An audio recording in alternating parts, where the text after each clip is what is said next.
Pero marami na akong nalaman at napatunayan ka.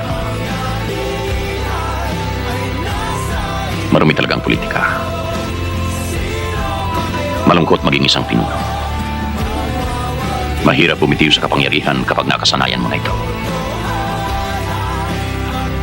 Ano ba ang kasalanan ko? Bakit?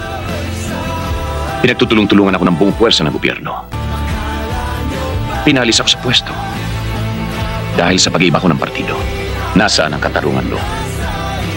Hindi pa ba sapat na katunayan? Ang pagdagsa dito ng mga taong bayan para suportahan ako. Hindi ba tama lang na ang tinig ng bayan ang dapat nilang pakinggan?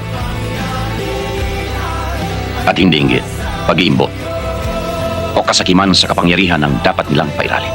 Hindi ko alam kung ano ang mangyayari ka, pero magsisinungaling ako sa iyo. Kung hindi ko aminin na natatakot din ako. Pero kailangan harapin ko.